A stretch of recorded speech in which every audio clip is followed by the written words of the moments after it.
Hello students, स्वागत है आप सबका साधना चैनल में। बच्चों, आज हम जिस पाठ का अर्थ आपको समझाने के लिए जा रहे हैं वह है क्लास 8 की संस्कृत मंजूषा का पाठ 10 लोभः मूलम आपदा। इस शीर्षक का अर्थ है कि लालच, लोभ माने लालच, मूलम माने जड़, आपदा माने विपत्तियों का, कि लालच विपत्तियों की जड़ है या विपत्तियों का कारण है। ये आपके इस शीर्षक का अर्थ है। बच्चों, हितोपदेश में संकलित कथा के माध्यम से पशुओं के जो चित्रण हैं उसके आधार पर इस तथ्य को प्रमाणित किया गया है कि लालच के वशीभूत होकर मनुष्य अपना विवेक खो बैठता है, जिसके कारण वह अनेक विपत्तियों में फंसता चला जाता है। अनेक विपदाओं का सामना उसे करना पड़ता है। इस पाठ के अंदर भी एक हाथी लालच में आने के कारण धूर्त सियार की बातों में आ जाता है और अपने जीवन से हाथ धो बैठता है। इसीलिए कहा गया है कि हमें कभी भी जीवन में लालच नहीं करना चाहिए।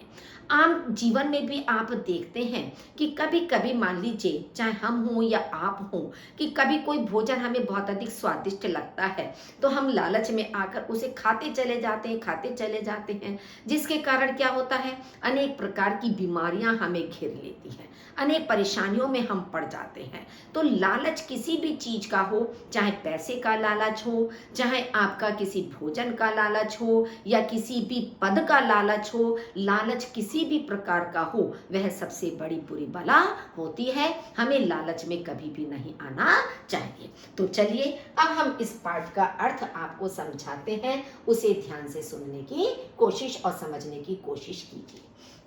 कस्मिंश्चित् वने एकः पीन प्रथुलः गजः प्रतिवसति स्म। कस्मिंश्चित् माने किसी वन में, एक पीन प्रथुला कहते हैं मोटा ताजा, गजह माने हाथी, प्रतिवसति स्म माने रहता था। तो किसी वन में एक मोटा ताजा हाथी रहता था। वनवासिनः शृगालः तम विशालकायं गजम दृष्ट्वा चिंतयति स्म। वनवासिनः माने वन में रहने वाले, शृगालः माने सियार, तम माने उस, विशाल कायम बड़े शरीर वाले, गजम माने हाथी को, दृष्टवा देखकर, चिंतयन्ति स्म सोचते थे। तो वन में रहने वाले सियार उस विशाल शरीर वाले हाथी को देखकर सोचते थे, यदि अस्य कथंचित मृत्यु भवेत् तर्हि अस्माकं चिरकालं यावत् न कापि भोजनस्य चिंता स्यात्। क्या सोचते थे कि यदि अस्य माने इसकी, कथंचित माने किसी प्रकार, मृत्यु भवेत माने हो जाए, कि यदि इसकी किसी तरह मृत्यु हो जाए, तभी माने तो, अस्माकं चिरकालम यावत न कापि, तो हमें चिरकालम माने लंबे समय तक कोई भी भोजन की चिंता नहीं होगी, कि यदि इसकी किसी तरह मृत्यु हो जाए तो हमें लंबे समय तक कोई भी भोजन की चिंता नहीं होगी। अस्य मरणस्य कः अपि उपायः चिंतयितव्यः। इसकी मृत्यु का कोई भी उपाय सोचना चाहिए। एतत् विचिन्त्य तेषां यूथपतिः एकः वृद्धः शृगालः तस्य गजस्य समीपे अगच्छत्। एतत् माने यह, विचिन्त्य माने सोचकर, तेषाम माने उनके, यूथपति माने उनके दल का स्वामी, उनके झुंड का स्वामी, एकः वृद्धः एक बूढ़ा, सियार, तस्य गजस्य उस हाथी के समीपे अगच्छत पास गया। तो यह सोचकर उनके झुंड का स्वामी या उनके दल का स्वामी, एक बूढ़ा सियार उस हाथी के पास गया। स आदरम प्रणम्य सह तम अवदत्। आदर पूर्वक प्रणाम करके वह उससे बोला। वह कौन? जो बूढ़ा सियार गया था, तम माने हाथी से। तो वह उससे बोला, अहम वनवासी भी पशु भी भवतः सकाशम प्रेषितः। अहम माने मैं, वनवासी भी माने वन में रहने वाले, पशु भी माने पशुओं के द्वारा, भवतः माने आपके, सकाशम माने पास, प्रेषितः माने भेजा गया हूँ। कि मैं वन में रहने वाले पशुओं के द्वारा आपके पास भेजा गया हूँ। न अस्ति अस्माकं कहा अपि स्वामी। न अस्ति अस्माकं, कि हमारा, यह हम शब्द बाद में लेंगे, हमारा, कहा अपि माने कोई भी, स्वामी न अस्ति नहीं है, हमारा कोई भी स्वामी या मालिक नहीं है। भवान सर्वगुण संपन्नः अस्ति। भवान माने आप, सर्व माने सब, गुण संपन्न माने गुणों से युक्त, अस्ति माने हैं, आप सब गुणों से युक्त हैं। अतः भवान अस्माकं राजा भवितुम योग्यः। अतः माने इसलिए, भवान माने आप, अस्माकं माने हमारे, राजा भवितुम योग्यः बनने के योग्य हैं, इसलिए आप हमारे राजा बनने के योग्य हैं। कृपया आगच्छतु, कृपया आइए, राज सिंहासनम च अलंकरोतु, और राज सिंहासन को सुशोभित कीजिए या राज सिंहासन पर विराजमान होइए। सुशोभित होइए या विराजमान होइए, हम दोनों अर्थ ले सकते हैं। एतत् आकर्ण्य विस्मितः भूत्वा गजः प्रति अवदत्। यह आकर्ण्य माने सुनकर, विस्मितः माने आश्चर्यचकित, भूत्वा माने होकर, गजः माने हाथी, प्रत्यवदत माने बोला या हाथी ने उत्तर दिया। यह सुनकर आश्चर्यचकित होकर हाथी ने उत्तर दिया, अनुग्रहितः अस्मि, अनुग्रहित हूँ यानी आपका आभारी हूँ। परम अहम आत्मानं न ही तावत् विशेष गुण युक्तम मन्ये येन स्वामी पदस्य योग्यः भवेयम्। परम माने लेकिन, अहम माने मैं, लेकिन मैं, आत्मानम माने अपने आप को, ना ही तावत उतना विशेष गुणों से युक्त नहीं मानता हूँ जिससे स्वामी पद के योग्य बन सकूं।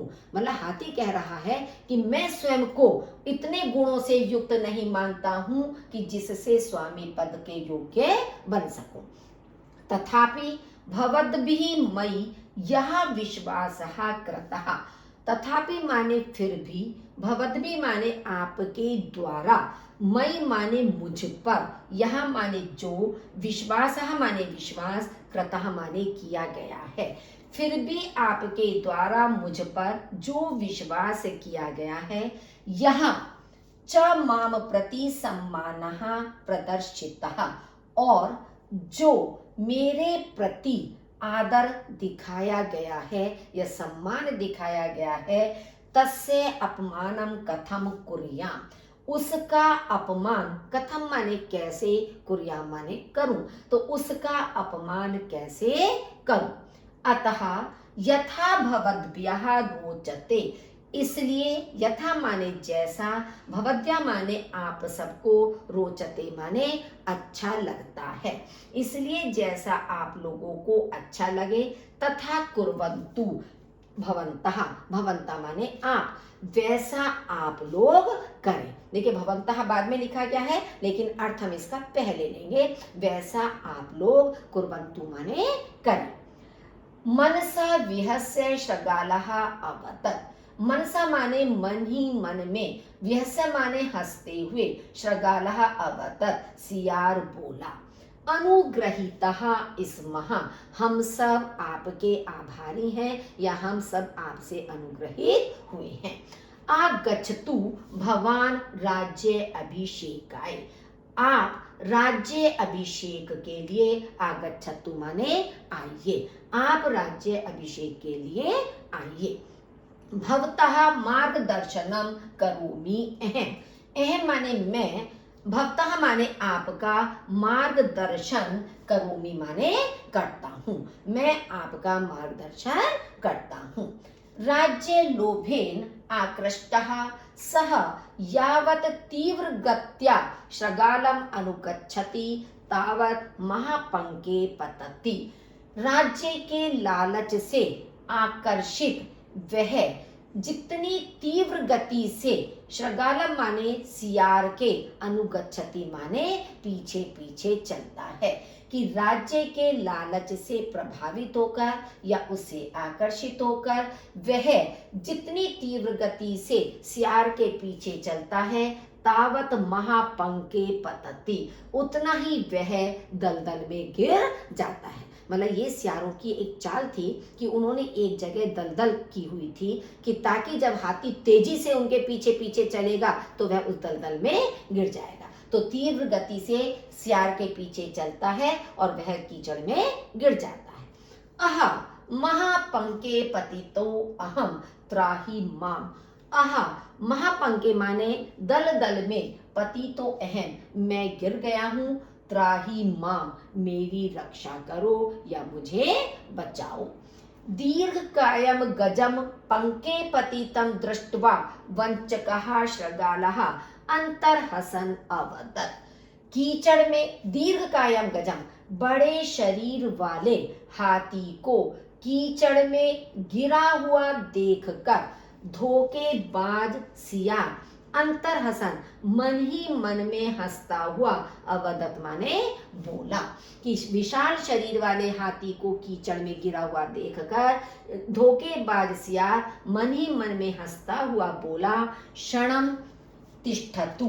क्षणम तिष्ठतु माने क्षण भर रुकिए या थोड़ी देर रुकिए। एष आगच्छामि मैं आता हूँ या अभी आता हूँ। महापंकात् निर्गतम असमर्थः सह गजः तत्रैव निमग्नः मृतः च।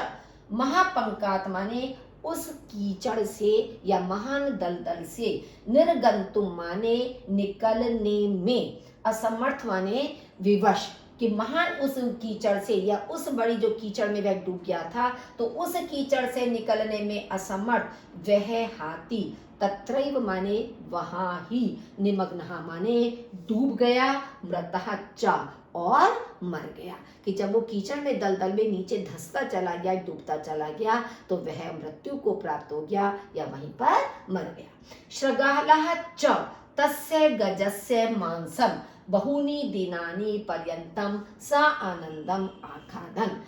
शृगालः च और सियारों ने, तस्य गजस्य उस हाथी के मांस को, बहुनी दिनानि बहुत दिनों, पर्यंतम माने तक, बहुत दिनों तक आनंद पूर्वक खाया, कि और सियारों ने उस हाथी के मांस को बहुत दिनों तक आनंद पूर्वक खाया।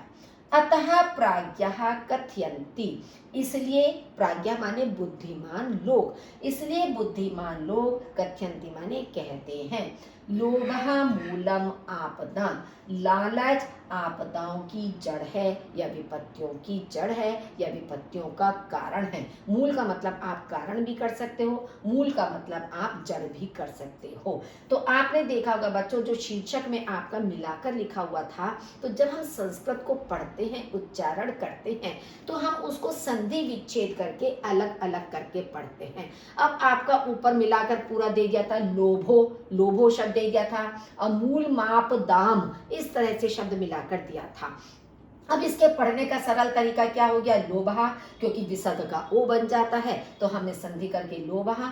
मूलम आपदाम, इन दोनों को भी अलग कर दिया, तो इससे हमारा अर्थ निकालने में सरलता हो जाती है, आसानी से हमें इसका अर्थ समझ में आ जाता है। बीच में भी आपने कई बार देखा होगा कई शब्दों को कि मैंने अलग अलग करके पढ़ा, जैसे कि आपका एक शब्द आया था पतितः अहम, पतितो हम ना पढ़ के हम इसे पढ़ेंगे पतितः अहम।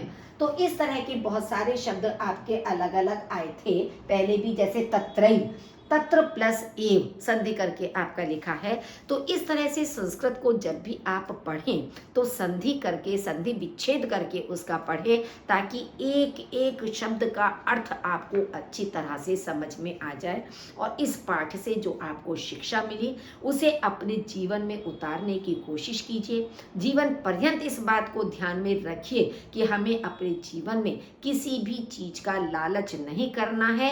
हमें अपनी मेहनत के बल पर जो कुछ भी मिले उसी में हमें संतुष्ट रहना चाहिए। तो इसलिए बच्चों, आप इसको, मेरे चैनल को यदि अभी तक आपने सब्सक्राइब नहीं किया तो उसे सब्सक्राइब कर दीजिए, लाइक कर दीजिए, अपने अधिक से अधिक साथियों के साथ इसको शेयर कीजिए और बेल आइकन दबाइए, ताकि आने वाला नोटिफिकेशन कि हम कौन सी वीडियो आपके पास बना रहे हैं, भेज रहे हैं, वो जानकारी आपको समय पर मिल सके। सुनने के लिए आपका बहुत बहुत धन्यवाद।